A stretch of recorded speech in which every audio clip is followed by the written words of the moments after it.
하나님 말씀 열왕기하 17장 1절에서 8절까지 말씀입니다. 함께 봉독하겠습니다.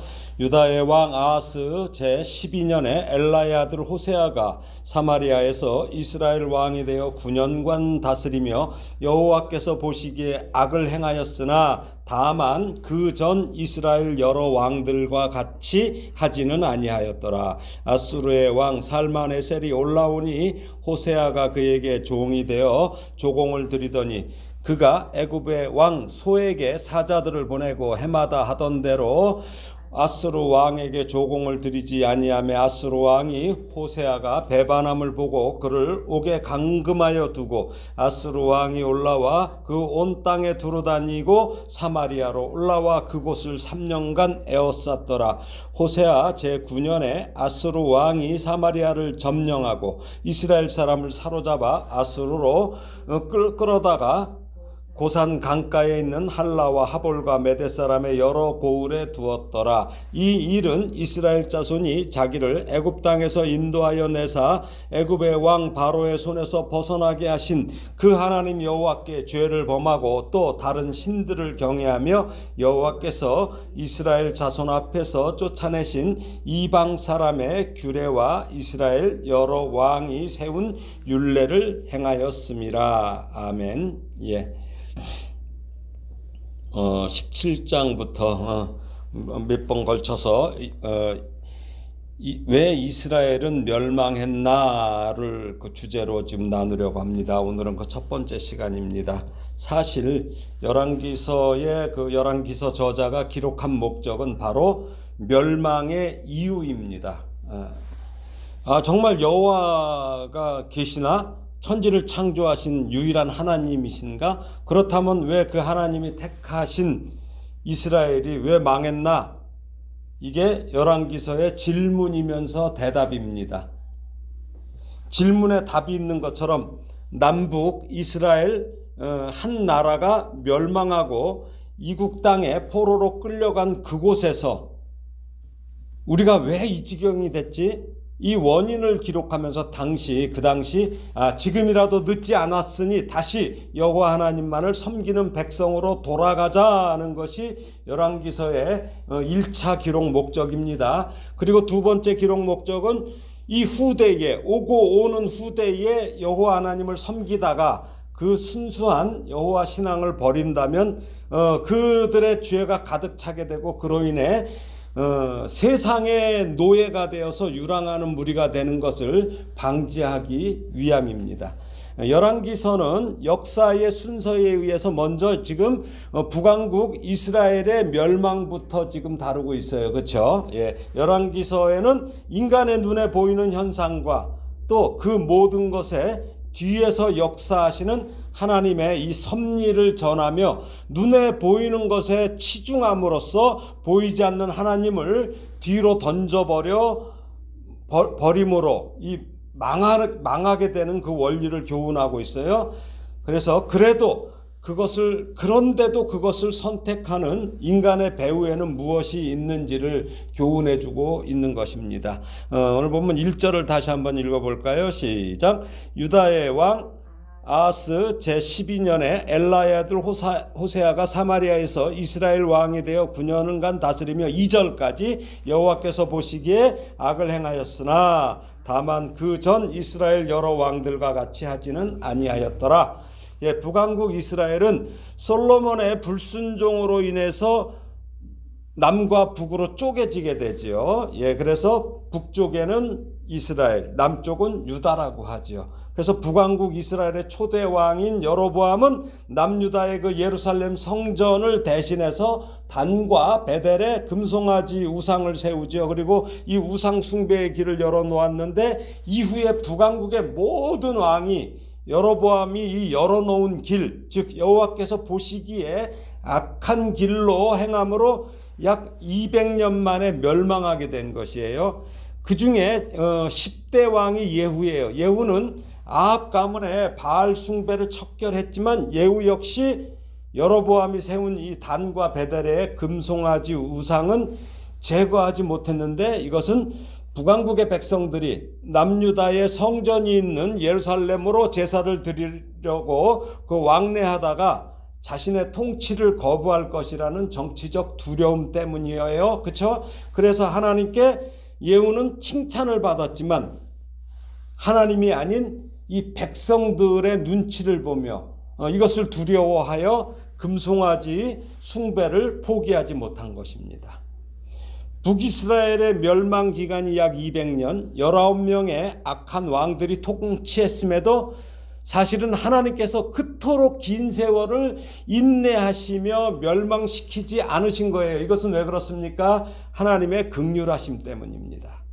그런데 오늘 본문 2절을 보면 호세아를 여호와께서 보시기에 악을 행하였으나 다만 그 전 이스라엘 여러 왕들과 같이 하지는 아니하였더라는 이 평가에서 그러면 이스라엘의 멸망이 왜 더 악한 왕이 다스리던 그 시절에 일어나야지 왜 악하긴 해도 그 중에서 덜 악한 왕인 이 호세아가 다스릴 때 일어났는지 그렇죠? 의문이 들어요. 실제로 열왕기서가 가장 나쁘게 평가한 아합 왕의 시대나 또 여로보암 2세 호세아 선지자도 보내고 아모스 선지자가 꾸짖었잖아요. 이때는 사실 오히려 북이스라엘은 경제적으로나 군사적으로 상당히 번성했던 기간이에요. 그러니까 이처럼 악한 왕의 시절에는 오히려 이스라엘이 번영하고 번성하다가 그래도 조금 그래도 그것보다 나은 왕이 다스리는데 왜 굳이 이때 망하게 하셨나 이거죠. 예. 그러나 이 마지막 왕인 호세아의 우상 숭배는 이전의 왕들보다 덜했지만 200년 동안 계속 이어진 그러한 악행의 그 임계점을 넘는 순간이었던 것이에요. 그게 그렇죠. 끓고 끌어오르고 올라갔고 결국은 그것을 넘었다는 거예요. 그것이 결국 나라를 멸망하게 했습니다. 우상하면 우리가 무슨 대단한 형상을 생각할 수 있지만 늘 말씀드리죠. 하나님 아닌 모든 것이 우상입니다. 즉 하나님보다 앞세우는 조건이 될 때 그것이 돈이든 권력이든 자녀든 사랑하는 사람이든 그 어떤 것도 우상이 될 수 있다는 말씀입니다. 결국 우상 숭배라는 것은 우리가 하나님보다 앞세워놓고 내려놓지 못한 어떤 한 가지가 될 수도 있고 두 가지 또 그 외에 여러 가지로 인해서 하나님과의 관계에 흠집이 나기 시작하는 것입니다. 이 한 방울씩이 떨어지는 물이 바위에 구멍을 낸다고 그러죠. 예, 그런 것처럼 북왕국 이스라엘의 우상 숭배는 한 방울씩 떨어지는 물처럼 그들의 바위 같은 그 완악함에 구멍이 난 거예요. 그리고 결국은 이 마지막 호세아 때에 이것이 그때는 그 조금만 떨어져도 이게 무너지는 거죠. 바로 요때가 그래서 파괴된 거예요. 예, 그러므로 하나님께서 이스라엘과 맺으신 언약이 신실하셨기 때문에 오래 인내하시고 마지막 기회까지 주신 거예요. 그러니까 덜 악했지만 결국은 악했다는 거 아니에요. 그러니까 그때 넘어가는 거예요. 그래서 그 기회를 놓쳤기 때문입니다. 그래서 우리는 이것을 볼 줄 알아야 돼요. 예, 오늘 본문 3절에서 6절을 다시 읽어보겠습니다. 아수르의 왕 살마네셀이 올라오니 호세아가 그에게 종이 되어 조공을 드리더니 그가 애굽의 왕 소에게 사자들을 보내고 해마다 하던 대로 아수르 왕에게 조공을 드리지 아니하매 아수르 왕이 호세아가 배반함을 보고 그를 옥에 감금하여 두고 아수르 왕이 올라와 그 온 땅에 두루다니고 사마리아로 올라와 그곳을 3년간 에워쌌더라. 호세아 제9년에 아수르 왕이 사마리아를 점령하고 이스라엘 사람을 사로잡아 아수르로 끌어다가 고산 강가에 있는 할라와 하볼과 메대 사람의 여러 고을에 두었더라. 예, 호세아는 디글랏 빌레셀 다음에 아수르 왕이 된 살마네셀에게 조공을 바쳤어요. 그러다가 애굽 왕 여기 말이 이상하죠. 오늘 본문에 보면은 소에게 사자들을 보내고 이상하죠. 근데 이게 무슨 말이냐면은 애굽 왕 소라는 사람은 원래는 애굽의 제25조 왕조의 왕이에요. 그래서 샤바카 또는 사바콘이라고 하는 사람인데 우리 성경에는 소라고 써서 그래요. 예. 예? 그래서 이 사바콘에게 요청해서 아수르에게 저항하려고 한 거예요. 그렇죠? 이것은 왜 그러냐면 나름대로 자기 백성들의 고통을 덜어주려는 생각 때문이었어요. 조공 때문에, 조공. 호세아는 아람과 함께 사실은 반아수르 정책을 폈던 베가를 죽이고 왕이 된 자예요. 그렇죠? 예, 그래서 베가를 죽였으니까 어떻게 돼? 자기는 친아수르 정책을 편 거예요. 그렇게 되는데 그런데 이제 디글랏빌레셀 3세가 죽고 살마네셀 5세가 새 아수르의 왕이 되자 아수르를 배반해서 살마네셀의 침공을 받을 수밖에 없었어요. 예. 그래갖고 결국 항복하고 조공을 바침으로써 겨우 파멸을 면할 수 있었어요. 그러나 호세아가 아수르가 원하는 대로 조공을 다 바치다 보니까 백성들이 겪는 고통을 보고 있을 수가 없었어요. 그래서 나름대로 애굽, 강하다는 나라 애굽과 동맹을 맺어서 이렇게 맺어갖고 아수르를 배반한 거예요. 이게 배반하고 마른 거예요. 그래서 이때 호세아는 애굽이 자신을 도울 수 있을 것으로 이렇게 확신했던 거겠죠. 그러나 당시 애굽은 그 국내적인 사정으로 이스라엘을 도울 여력이 없었어요. 그 안쪽의 사정으로 인해서 결국 그래서 북이스라엘은 애굽의 지원을 받지 못하고 아수르의 재침을 받는 거예요. 재침공을 받아서 호세아가 이 살마네셀 5세에게 붙잡혀 옥에 감금됐어요. 그러니까 호세아가 감금당하자 사실상 왕이 없는 상태에서 백성들이 그래도 사마리아에서 저항한 거예요. 사마리아에서 백성들이 왕이 없는데 저항을 한 거예요. 우리 성경엔 자세하게 안 나와 있죠. 이게 저항했어요. 그러자 아수르가 사마리아 성을 3년간 포위했어요. 네. 그러니까 사마리아가 3년이나 버틸 수 있었던 이유는 성이 강했단 말이에요. 이 성이 강했고 난공불락의 요새에 가서 이 성이 그 다음에 북이스라엘에는 부분적인 군사 조직이 그래도 남아 있었던 것으로 보여요. 근데 이 당시 우리 성경에는 안 나왔지만 이 당시 아수르 왕이 살마네셀 5세였는데 그가 사마리아 포위 도중에 갑자기 병으로 죽게 돼요. 병사하고 그래서 이 살마네셀 5세의 형이 사르곤 2세인데 이 사람이 왕위를 잇게 되는 거예요. 그렇게 해서 결국 북이스라엘은 이 바로 사르곤 2세에 의해서 주전 722년에 멸망하는 거예요. 이로써 아까 제가 200년이라고 했는데 원래는 208년 9왕조 19왕의 역사를 가진 북이스라엘의 왕국은 이제 역사 저편으로 사라지게 되는 것입니다. 그러니까 이게 참 구약 역사상 유일하게 왕이 감금된 상태에서 나라가 멸망한 사례예요. 또 그렇게 왕이 없는데도 저항한 거예요, 국민들이. 예. 호세아의 감금은 하나님께서 이제는 북이스라엘을 더 이상 왕을 통해서는 통치하시지 않겠다는 상징적 선언으로 볼 수 있어요. 그 결과 왕도 없이 보호자도 없이 이 망하는 나라가 된 것이에요. 그러니까 하나님의 보호 없이 무너진 이 민족의 비극을 우리가 볼 수 있어요.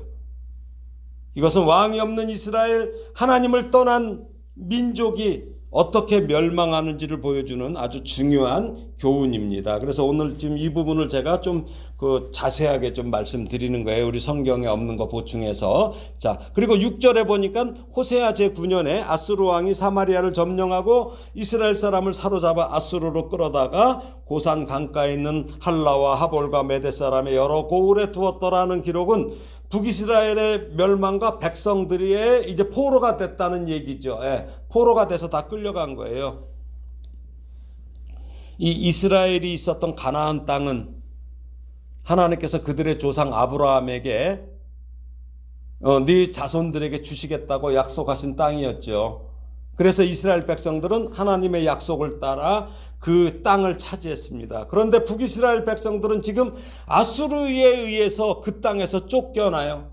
낯설은 곳, 물설은 타국 땅으로 끌려간 것입니다. 북이스라엘 백성들은 왜 이 약속의 땅에서 쫓겨나 먼 타국 땅에 끌려가서 살게 됩니까? 하나님이 신실하지 않으셔서 약속을 어기셨기 때문입니까? 아니면 하나님께서 그들을 보호하실 만한 그 힘이 없어서입니까? 아니죠. 그들이 약속의 땅에서 쫓겨난 것은 하나님을 배신한 결과죠. 일찍이 하나님께서는 모세를 통해서 이스라엘 백성들에게 경고하셨어요. 신명기 28장을 보면 1절에서 14절까지는 하나님께서 주실 복에 대해서 말씀하셨어요. 근데 그 조건은 신명기 28장 14절에 보면 내가 오늘 너희에게 명령하는 그 말씀을 떠나 좌로나 우로나 치우치지 아니하고 다른 신을 따라 섬기지 아니하면 이와 같으리라. 그러니까 그렇게 하면 복을 주시겠다고 분명히 말씀하셨어요. 그 다음에 15절부터 저주의 경고를 하셨는데 15절을 보면 이렇게 나오죠. 네가 만일 네 하나님 여호와의 말씀을 순종하지 아니하여 내가 오늘 네게 명령하는 그의 모든 명령과 규례를 지켜 행하지 아니하면 이 모든 저주가 네게 임하여 네게 이를 것이니 라고 하신 후에 25절에 보면 이렇게 나와요.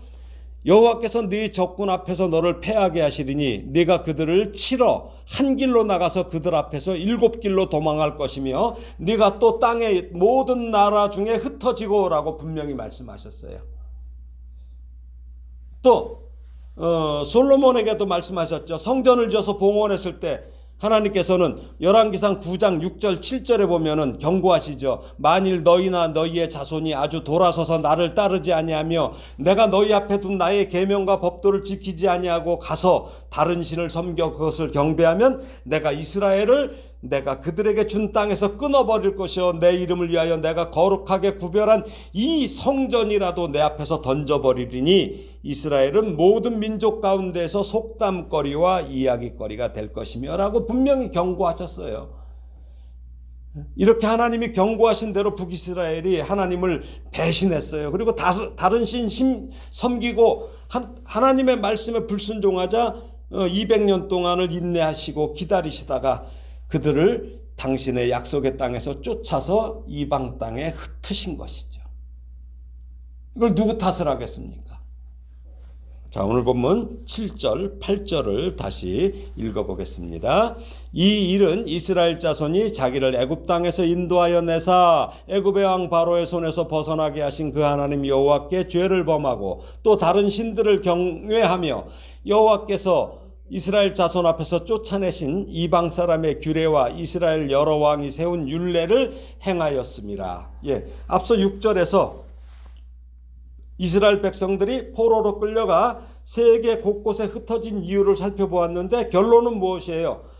애굽의 노예 상태였던 그들을 해방시켜 주시고 가나안 원주민들이 그 죄악이 가득 차서 그들을 내쫓고 그 땅에 살도록 하시면서 미리 경고하신 이 하나님의 말씀을 버리고 그들 앞에서 쫓아내신 그 하나님 말씀 안 따고 이방 사람의 그 규례를 따르고 이스라엘의 초대왕 이후부터 그 계속 여러 역대 왕들이 버리지 못하는 베델과 단에 세운 금송아지 우상을 섬기는 악행을 행하였기 때문이라고 열왕기서 저자는 지금 밝히고 있습니다.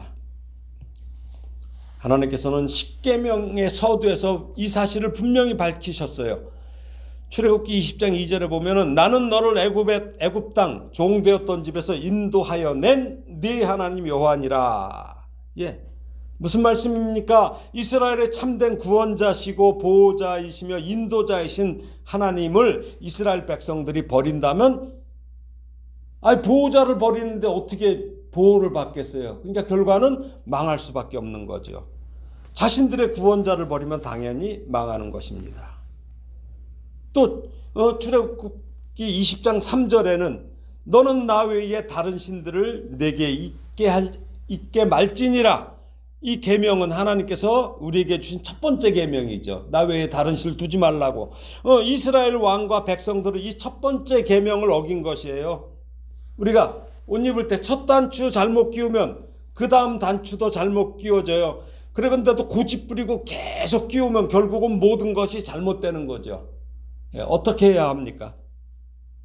첫 단추부터 천천히 잘 끼워야 합니다. 북이스라엘의 초대왕 여로보암이 잘못 끼운 첫 단추를 그 다음 어느 왕도 다시 풀고 끼우려 하지 않은 채 계속 잘못된 단추를 끼웠어요. 그 결과 이스라엘에는 국가 전체가 잘못된 것이 200년을 지속한 거죠.